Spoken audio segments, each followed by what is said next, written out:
Oo. Ano kaya sa to, sir, ning pa one na ata yan to nung ano, ay actual pa, parang pato na siya. Matang ano talaga, as in wara. Madaling araw. Niya talagang wara na mga mata na ano.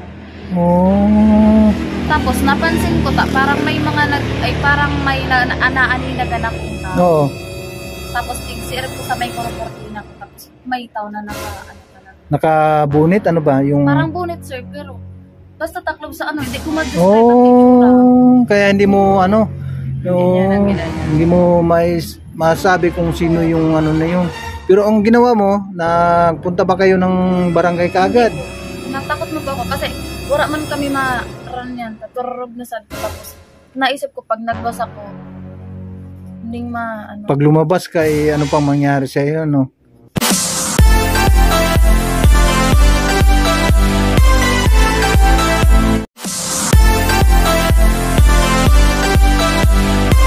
What's up mga kalingap? Good morning, good morning, good morning sa ating lahat mga kaibigan, mga kalingap. Shout out po kay Kuya Bal Santos Matubang, at Edna Vlogs at kay Kalingap Rob. Andito pa rin tayo mga kaibigan sa lugar ng Ugod. Lumapit lang din ito sa atin. Ano po, lumapit lang ito sa atin. Dito po. Ng tulong kung matulungan po natin siya. Ito po. Tara. Puntan po natin ang ating kababayan ditong lumapit sa ating team ng Kalingap. Tara po.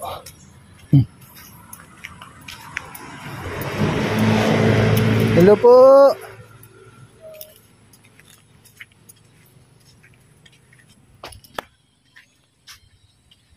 Dito po yung bahay ni nanay, mga Kalingap po.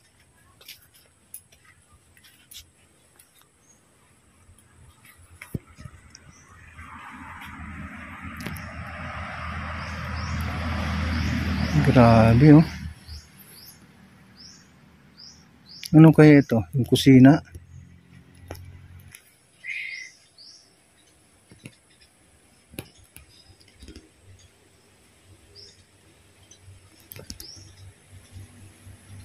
Nay,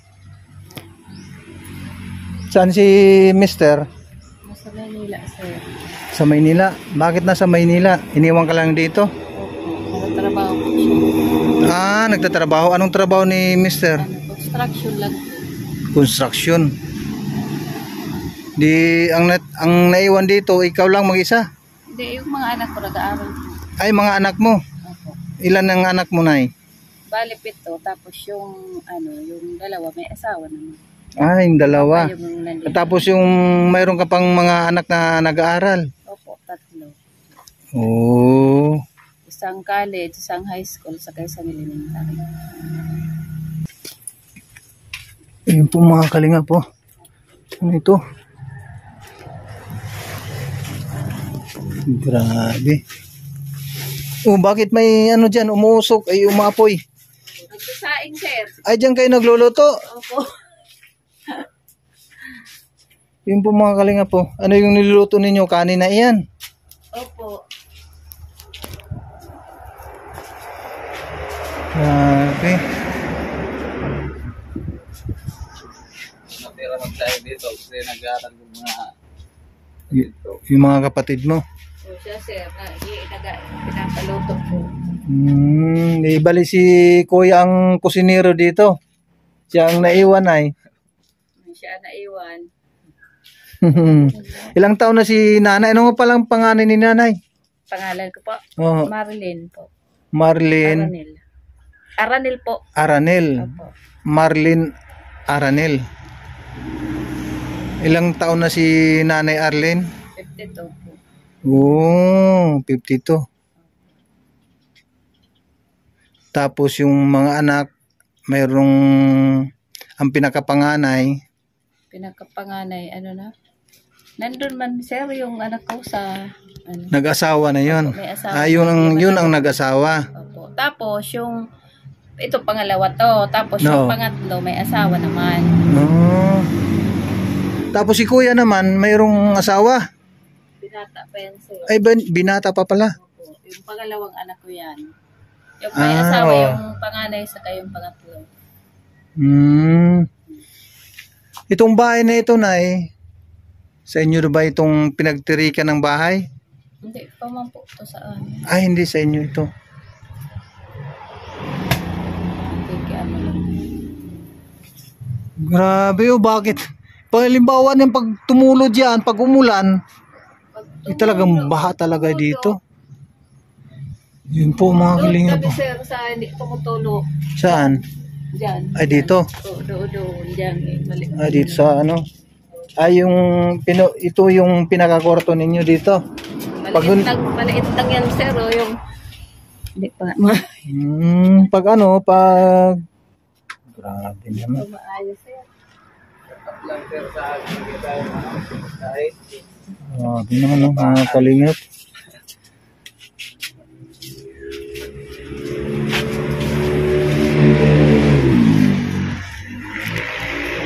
Baha talaga ito dito pag ano, pag umulan.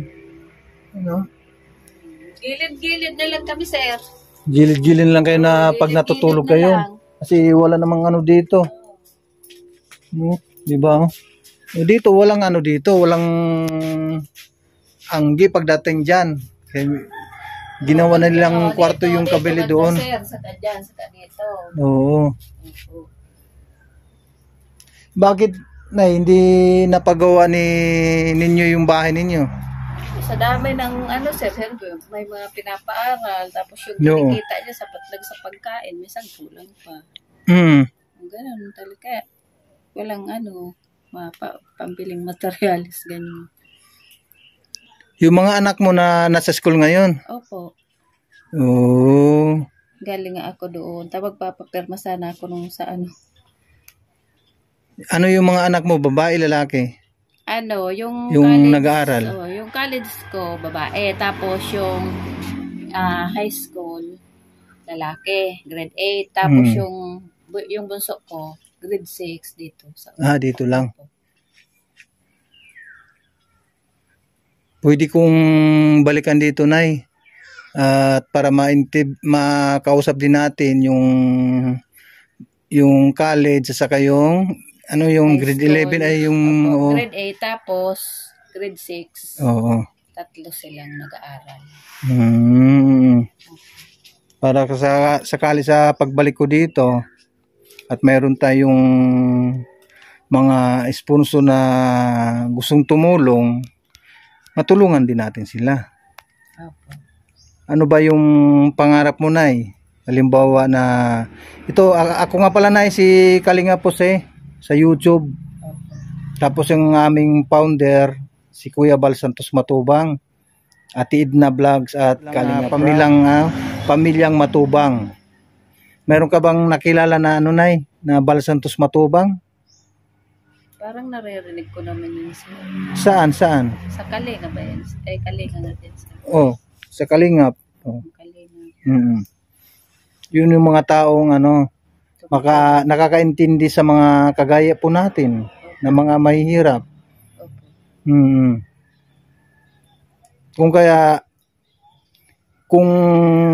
Kung nakilala po natin si Kuya Bal Santos Matubang, pag pumunta dito sa sa Sorsogon, dito sa Dunsol, pwede kayong lumapit kay Kuya Bal Santos Matubang. Opo.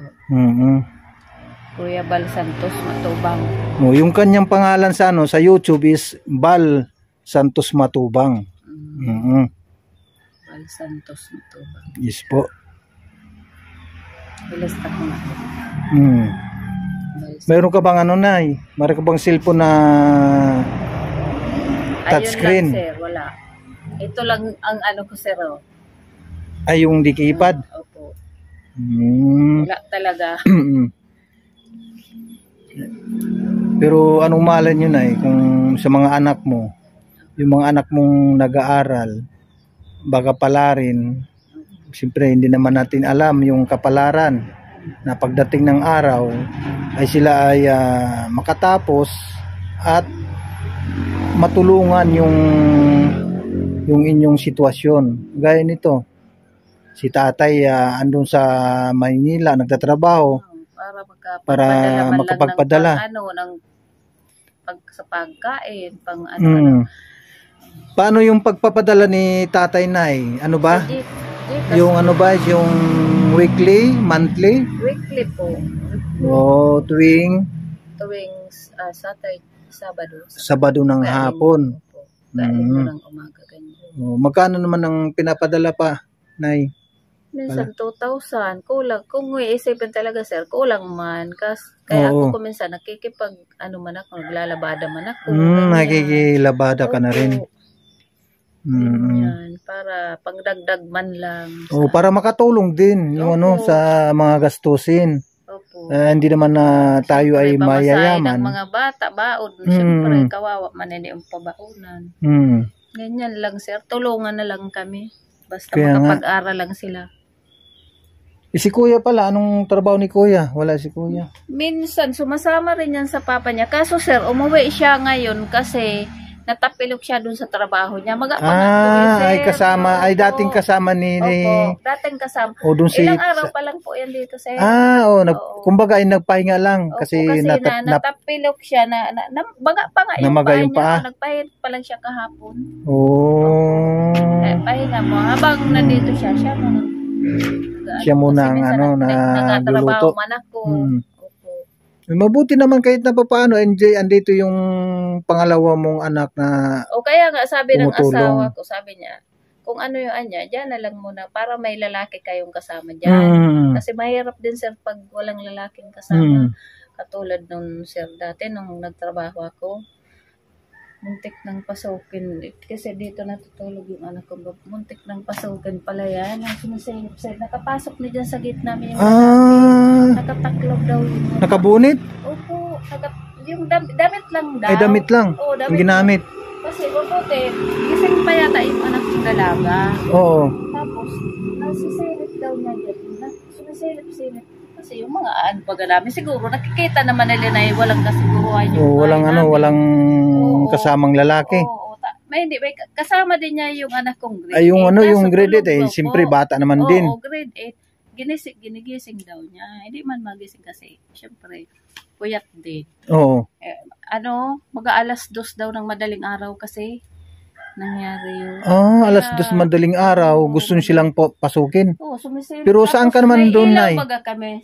Ay, sa labas. Nandun ako noon sa Daraga, nagtatrabaho man nga ako. Tapos, may ilaw dito sa labas. Gustong, nasisilip daw ng anak, gusto ipasok yung ilaw dyan sa loob. Para siguro dumilim doon. Para makita. Nakapasok siya siguro dito. Para hindi siya makita doon. Sinisilip ng anak ko. Siyempre, takot na lumabas yung mabuti na lang siguro. Maya, umalis din. Kaya nung, nag-request pala siya sa akin doon na nag-smart alert. Siyempre, madaling araw na, hindi ko nabasa. Dapat ay, ang ginawa ni ate noon ay nagsisigaw siya. Natarantaman siguro siya, sir. Kasi kung sisigaw siya, doon yung bahay na yun. Hindi na marinig hindi naman siya.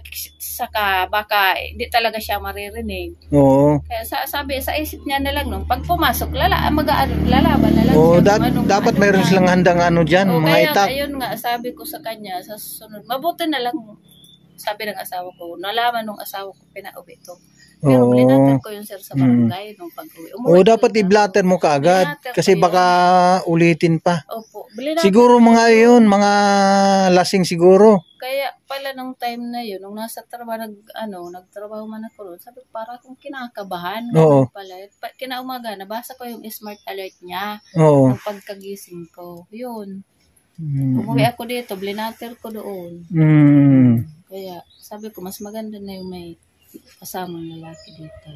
Kaya nga pag kayo-kayo lang dito, lalo-lalo na yung mga bata, pag naisipan ng mga masasamang loob talaga, gagawa sila ng paraan para makapamurisyo. Yung anak ko nga, yun, tapos pinag-iisipan pa nila yung ganyan na grabe grabe talaga sila. Talagang pinag-iisipan pa kung yun. Sabi ko kung magnanakaw naman, naman mananakaw. Wala naman makukuha talaga, kundi ang doon, ang packet siguro nila yung siguro ripin. Na walang mga lalaki dito, wala din na to. Oo. O yun, madaling araw daw na ano. Grabe ito mga kalingap po. So, mabuti na lang. Wala pa naman silang kasama pala nung time na yun, yung mga anak ni nanay. Anong palang pangalan? Marilyn, ako po. Oh, Marilyn. Marilyn po. Marilyn ako. Mabuti lang hindi pumasok yung tao dito. Sa awa na, sa awa man ang Diyos, hindi man nakapasok na. Siguro na, baka naririnig niya may sumisilip din sa kanya dyan. Oo. Takot din siya pumasok dito. Ganyan. Grabe, ano. Grabe. Kung tutuusin talaga, kung pumasok yun, at ginusto niyang pumasok, makakapasok talaga siya dito. Makakapasok talaga kasi yung pinto na. Ganito yung pinto lang. Ganito lang, mga kanya po. Ito lang ang hinaharang dyan. Talagang makakapasok. Ganyan lang. Talaga makakapasok talaga. Kung kunting tadyak lang yan. Walang mawawala dito. Kaya lang, siyempre nakatira dito ay babae. Nakita siguro na nakita niya. Pabuti na lang. Pasalamat na lang sa Diyos na walang nangyari. Pero linater ko yun, sir, sa barangay. Ganda yan para kagad. Halimbawa, mayroong ulitin ulit. Siyempre, hindi man makikilala nung anak ko yun. Kasi nakataklob daw ng damit. Dito daw, pasilip-silip daw dito. Nakapasok na dyan sa gate. Hindi naman nakilala ni Hindi man niya anak mo. nakilala kasi nakataklob daw ng damit. Nakaanong Saka damit. medyo madilim-dilim talaga dyan sa loob. Kasi yung ilaw nga dito, ito. Ay, gabi? Madaling araw? Pero, parang gusto daw ipasok tong ilaw. Oo, para makita. Oo, parang gusto daw ipasok. Kasi ginaganyan lang to. Bukas tong ilaw na to. Oo. Gusto ipasok yan. Pasalamat lang tayo na hindi niya tinuloy yung diyan yung binabalak ng lalaki. Ang hirap din na maiwan-iwanan kasi. Aywa. Lalo na babae. Kaya buti na lang nandito si yung pangalawa mong anak na lalaki. At yung pinauwi na. Pinauwi ng asawa mo. Ako, minsan kasi talagang wala man ako kasi nagtatrabaho man minsan, extra man sa'yo. Oo. Nag-i-extra ka ng yung paglalaba? Naglalaba. Minsan, kung namamasukan din. Oo. Sa bahay, ganyan. Ang trabaho mo dun sa Daraga, ay Daraga ba? Daraga ka nagtatrabaho? Dati, nagtatrabaho. Tapos, yun nga, umuwi kasi naawa man ako sa mga anak ko na walang kasamang magulang. Gano'n na lang. Nag-extra na lang. Katulad nun, sir, nung nangyari nun. Oo. May muntik lang pumasok dito. Grabe yung pinto dito sa kabila, mga kalinga po. Ganito lang din. Nakatali lang siya. Kaya mapapasok talaga ng mga masasamang loob. Mapapasok talaga. Oo. Dito po.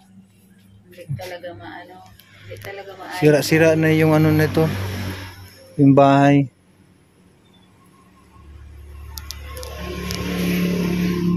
Ano ang may tutulong namin, Nay?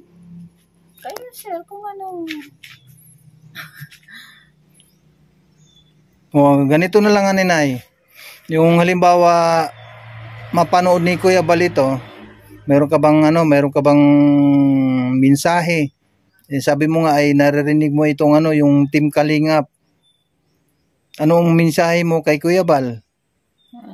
Sir, yung man lang tong bahay namin, mapaayos, ganyan. Tapos, ako sana kung pwedeng para steady na lang, counting punan man lang sana, ganyan. Paano yan ay? Itong luti na ito, sa inyo ba ito? Hindi pa naman to sir. Sa sa inyo. Kasi ang problema din natin dito, hindi po natin sarili yung lupa, yung luti. Siyempre, bibilin pa natin. Oo. Kung mayroon tayong pambili. Wala naman, kung halimbawa wala tayong pambili sa lote, wala tayong pangpatayo ng bahay. Kung sa lote lang mapupunta, imbis na yung pambili ng lote, imbis na pampagawa ng bahay, wala na. Pero ito sir, namin kasi tenant dito yung yung magulang ng asawa ko. Oh. Ito daw, sabi man ng dahil, kahit daw po na kami ng bahay dito. Kasi parang i-award na rin to sa magulang. Kaya pwede na daw kami dito magtayo ng bahay namin. Kaya itong... Sinabihan na nga din dati yung asawa ko sa yung sadar na paunti-untian. Kasi nakikita naman nila yung bahay namin. Pwede nyo naman niya yung paunti-untian ng paano gusto nyo magandang bahay nyo. Kasi ito daw talaga, parang i-award na rin to sa amin na lupa na to pa sa magulang ng asawa. Kasi pag nagpatayo kasi yung yung Team Kalingap ng bahay, kailangan mayroon tayong kasunduan sa barangay or sa kanino man para ang gagawing bahay ay simento. Hindi yung yung kagaya nito na light materials. Kaya sabi ma'am po ng Darcel, wala naman daw problemang ng bahay dito. Pero hindi pa rin tayo nakakasigurado. Kailangan pa rin nating mayroong pruweba na may pakita natin na ito ay katunayan na pinayagan kami ng... Sino ba ang may-ari nito ng Lutunay? Ang may-ari nito sir dati yung sa mga Aquino to dati. Sa mga Aquino? Kaso tenant yung magulang ng asawa ko dito. Parang may na sila na i-award na rin sa magulang ng asawa ko. Parang sabi ng Opo, Sadar. Sinong nagsabi? Yung Sadar po. Sadar? Opo. Ano ba yung Dar? Yung Department of Agriculture. Agrarian Reform. Kasi parang dito, yung asawa ko, dito na rin siya. Kumbaga dito na siya ang legit talaga na nanirahan dito. Dito yung mga magulang niya. Yung magulang ng asawa mo, matagal na naging tenant dito. Kaya yun nga ang inaayos. Dapat daw maayos na tong na to, sabi ng DAR. Parang maganda ito kasi tabing tabing kalsada. Oo. Halimbawa mai-award itong luto na ito ay maganda kasi andito sa tabing kalsada. Ang pangit lang doon pag mayroong maghahabol, hindi natin alam kung sino yung wala naman daw sabi ng DAR, wala naman kasi sila ang namamahala.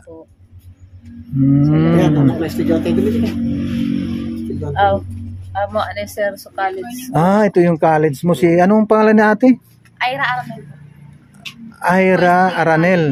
Yun, first year college na rin. Dapat nga yan, sir, third year na yan 2 taon yan huminto. Kasi yun nga, mahirap.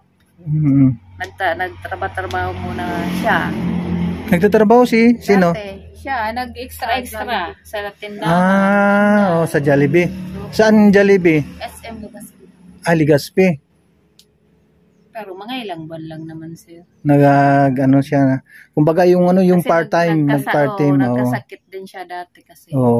Ilang taong ka nung nag-aaral ka pa ng 12? Ay di ba sabi mo ay first year college ka na ngayon? Nung nagtatrabaho ko ng part-time, anong taon 'yun? Ito lang. Hindi sir, mga 2021 ata. 2021. 2 years. 2 years nga siyang nahinto. Oo. Dapat third year na siya ngayon. Ate, pwede mo bang maikwento nung time na sabi ng mama mo, mayroong mayroong gustong pumasok sa kwarto ninyo nung time na So lalaki bagaan. Kasi naikwento ni mama mo na kayo lang nandito noon at mayroong gustong pumasok, nasisilip mo sa labas. Opo, sir. Mabuti naman kahit paano hindi pumasok dito. Maray man po, hindi. Oo. Ano kaya sa to, sir? Ning pa 1 na ata yan to nung ano, ay actual pa, parang pato na siya. Matang ano talaga, as in wara. Madaling araw. Ano niya talagang wara na mga mata na ano. Oh. Tapos napansin ko parang may mga parang may anaani na ganap kong tao. Oo. Tapos tigsirip ko sa may korportina ko, tapos may tao na ano talaga. Naka-bonnet ano ba yung Parang bonnet, sir, pero basta taklob sa ano, hindi ko ma-describe ang itsura. Kaya hindi mo ano, hindi mo masabi kung sino yung ano na yun. Pero ang ginawa mo, nagpunta ba kayo ng barangay kaagad? Natakot na po ako kasi wala man kami ma-run yan. Taturog na sa to. Tapos naisip ko pag naglos ako, hindi ano. Pag lumabas ka, ano pang mangyari sa iyo, no? Kaya di na lang kami. Kaya ang ginawa mo, kinabukasan, anong nangyari? Nagsumbong ka kay mama. Nag-request siya sa ako, nag-smart alert nga siya at pala hindi ko manabasa, pero para kalmaan ako sa tulong nasa daraga ko. Matangkad si ate, Tapos, ilang height mo ate Ira? Ay, anong pangalan? Ira. Ira. Anong height mo ate Ira? 5'3". Matangkad din, oh. First year college pa lang si ate Ira. Anong course mo ate Ira? Foods. Sa foods. Oo. Yung paano yung ano bang tawag doon? Yung ano mo? Yung hotel, HRM, ganon. Hotel parang sa parang hotel manage and restaurant.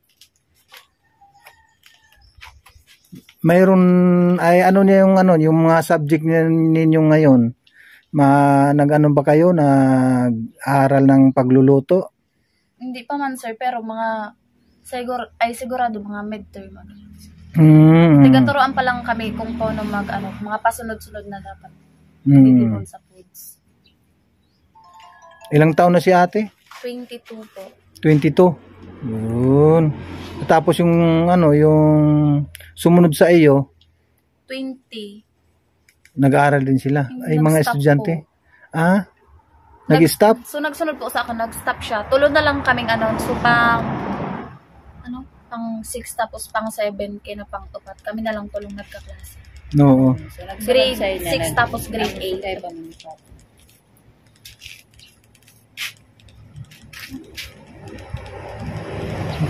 Yung bahay ninyo ate dito, nakikita po namin. Butas-butas na dito. Ano bang dito ate? Halimbawa mayroong makapanood nitong video na ito. Ano ang message mo sa mga makapanood? Meron ka bang mensahe sa makapanood nito? Kung ano yung may tulong po nila? Or may tulong po namin? Kung sir, ang pwedeng itulong nila, tatanggapin namin sila. Oo. Kung ano lang kung ano yung may tulong nila alam nga naman na magsabi tayo para parang na lang, parang maging yung tinatawag na demanding. Kaya kung halimbawa mayroong tutulong, yun lang ang kanilang matatanggap. Yun. Ay, masabi ka. Di ba?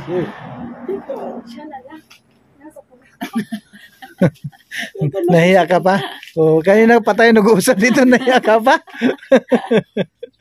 Huwag kang mahiya kasi ito ang ginawa natin ay itong ay isang oportunidad para makilala yung sitwasyon ninyo dito. Masasabi mo ba ate na ang sitwasyon nyo ay marangya? Hindi. Di ba? Kasi sir, nailing naman natin sa balay kung marangya o hindi. Tapos kaya nga, wag nating ikahiya.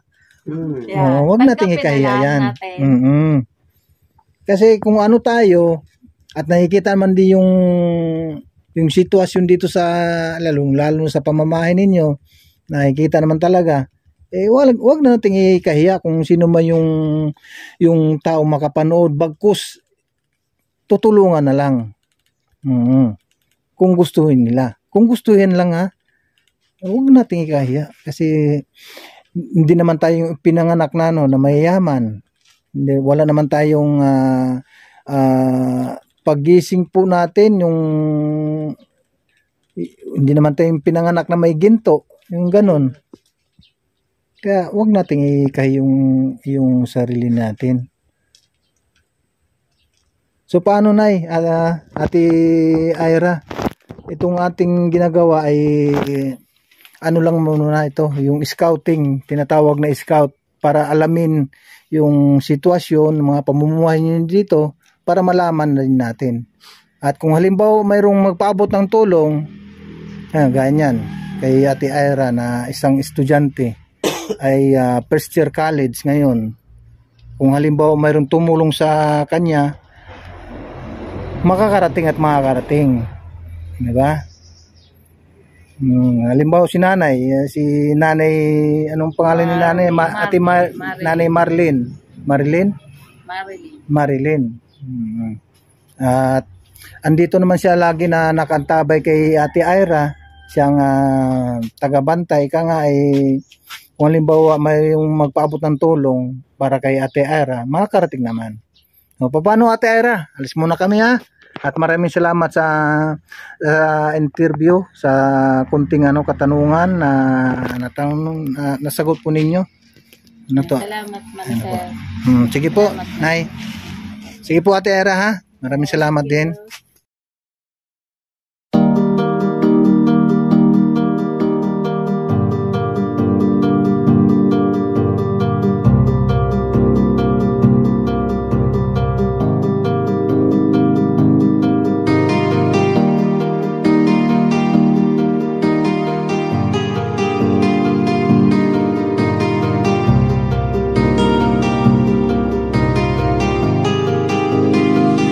Para sa inyo, lagi nandyan siya at mag-aabot ng pag-asa. Kahit gaano kahirap, kakayanin para lang makapagpasaya ng kanyang kababayan na lubos na nangangailangan. May Kalinga Jose, kayong kaibigan at palagi niyong masasandalan. Minsan di nagdalawang isip na tumulong, kung kinakailangan nandyan siya at hindi umuurong. Basta para sa inyo kahit maputi kang daan, hindi niya alintana para lang makapaglaan, makapagpasaya ng mga taong nalulumbay. Nandyan siya at magbibigay ng kulay. May Kalinga Jose, kayong masasandalan at kayo ay tutulungan. Kaya huwag kang mag-aalala, meron kayong masasandalan. Siya si Kalinga. Siya ang makakasama nyo